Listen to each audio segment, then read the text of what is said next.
আচ্ছা, আমি যদি বলি মাত্র ৳৫০ খরচ করে এই ৳১,০০০ বোবা পার্লগুলো আমি ঘরেই তৈরি করেছি মাত্র কয়েক মিনিটে, তাও আবার ১ কাপ সাবুদানা দিয়ে। তাহলে কি আপনারা বিশ্বাস করবেন? আসসালামু আলাইকুম everyone, welcome to Afsara's mini kitchen. সম্পূর্ণ রেসিপিটি দেখার পর আপনারা নিজেরাই বিশ্বাস করবেন আপনাদের সবার পছন্দের বোবা পার্ল আমি একদম সহজে সাবুদানা দিয়ে তৈরি করেছি বাসায়। আজকের এই বোবা পার্লসগুলো তৈরি করার জন্য আমি এখানে নিয়েছি ১ কাপ সাবুদানা। আমি এখানে ছোট দানার সাবুদানাটা নিয়েছি, আপনারা চাইলে বড় দানার সাবুদানাটাও নিতে পারেন। এবার এই সাবুদানাগুলোকে আমি একটা ব্লেন্ডারের জাগে নিয়ে নিয়েছি, খুব ভালোভাবে এগুলোকে পাউডার করে নিব। আপনারা চাইলে কিন্তু পাটায় বেটেও এগুলোকে পাউডার করে নিতে পারেন। চেষ্টা করবেন ভালো করে গুঁড়া করে নেওয়ার জন্য, যেন কোনো দানা দানা না থাকে। এবার এই সাবুদানার গুঁড়াগুলোকে আমি একটা স্ট্রেনারে নিয়ে নিচ্ছি।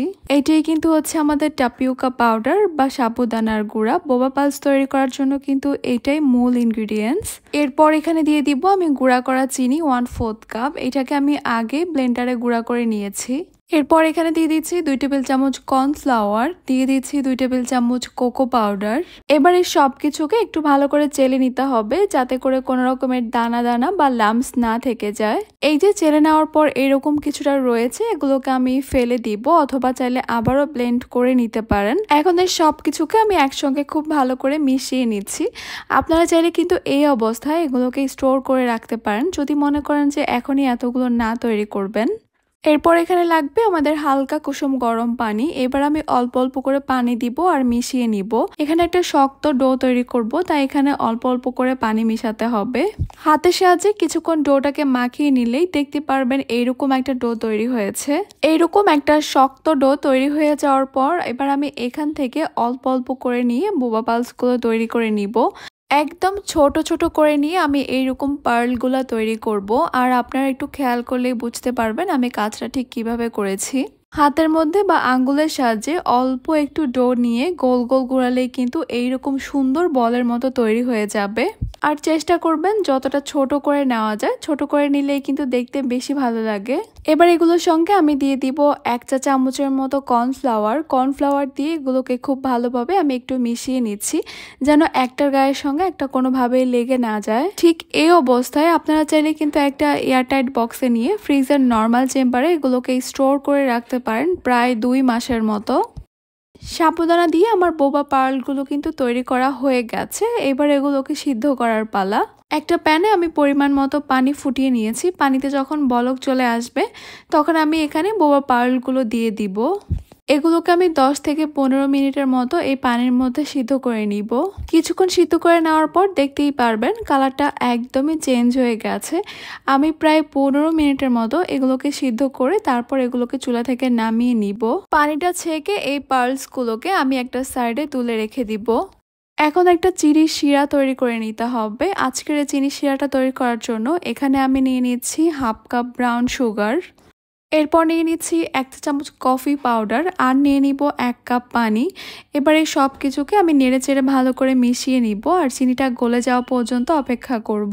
এখানে কিন্তু অবশ্যই ব্রাউন সুগারটাই ব্যবহার করবেন। আর ব্রাউন সুগার যদি হাতের কাছে অ্যাভেলেবেল না থাকে তাহলে আপনারা গুড় ব্যবহার করবেন। চিনিটা ভালো করে গলে গেছে। এরপর আমি এখানে দিয়ে দিব সিদ্ধ করে রাখা বোবা পার্লসগুলো।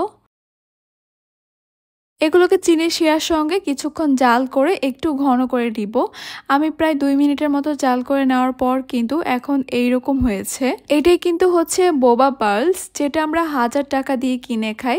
এই বোবা পার্লসগুলো দিয়েই কিন্তু আপনারা আপনাদের পছন্দের ড্রিঙ্কসটা তৈরি করে নিতে পারবেন খুবই সহজে। তৈরি করা এমন সহজ একটা জিনিস আমরা কেন বাইরে থেকে এত চড়া দামে কিনে খাবো বলেন তো। এবার এগুলো দিয়ে আপনারা আপনাদের পছন্দ মতো বোবা টি বা বোবা ড্রিঙ্কস বা আপনাদের পছন্দের যে কোনো ড্রিঙ্কসের সঙ্গে এই পার্লসগুলো দিলে কিন্তু সেটার টেস্ট বেড়ে যাবে আরও দ্বিগুণ। একদম অল্প সময়ের মধ্যে আমি তৈরি করব আমার খুবই পছন্দের কিটক্যাট মিল্ক শেক। প্রথমে নিয়ে নিচ্ছি একদম ঠান্ডা 2 কাপ লিকুইড দুধ। 2 টেবিল চামচ দিয়ে দিচ্ছি গুঁড়া দুধ, দিয়ে দিচ্ছি 2 টেবিল চামচ চিনি। চিনির পরিমাণটা কিন্তু টেস্ট অনুযায়ী আরও বাড়িয়ে দিতে পারেন আপনারা। এরপর এখানে দিয়ে দিচ্ছি আমি 2টা কিটক্যাট চকলেটগুলোকে আমি ভেঙে একটু ছোট ছোট করে দিয়ে দিচ্ছি। দিয়ে দিচ্ছি 2 টেবিল চামচের মতো চকলেট আইসক্রিম, আর চকলেট আইসক্রিমটা অবশ্যই দেওয়ার চেষ্টা করবেন। সঙ্গে দিয়ে দিচ্ছি আমি কয়েকটা আইস কিউব। এবার আর কিছুই না, সব কিছুকে একসঙ্গে কিছুক্ষণ ব্লেন্ড করে নিলেই তৈরি হয়ে যাবে আমাদের কিটক্যাট মিল্কশেক। মিল্কশেকটাকে সার্ভ করার জন্য প্রথমে তৈরি করে রাখা বোবা পার্লস নিয়ে নিচ্ছি আমি গ্লাসের মধ্যে। এর উপরে আমি দিয়ে দিব মিল্কশেকটা। যেহেতু নিজের হাতেই ঘরে তৈরি করা, তাই পার্লসগুলো একটু বাড়িয়ে দিবেন, খেতে বেশি মজা লাগবে। খাওয়ার আগে অবশ্যই একবার এভাবে নেড়েচেড়ে খেতে হবে। মাত্র 1 কাপ সাবুদানা দিয়ে যেই পরিমাণে পার্ল তৈরি হবে, আপনারা 8 থেকে 10 গ্লাসের মতো ড্রিঙ্কস সার্ভ করতে পারবেন অনায়াসে। একবার হলেও আপনারা এইভাবে বোবা পার্লস বা বোবা ড্রিঙ্কসটা বাসায় তৈরি করে দেখবেন, সবাই খুবই পছন্দ করবে। তাহলে আজকে এই পর্যন্তই। সবাই অনেক বেশি ভালো থাকবেন, সুস্থ থাকবেন, সবাই সবার জন্য দোয়া করবেন। আল্লাহ হাফেজ।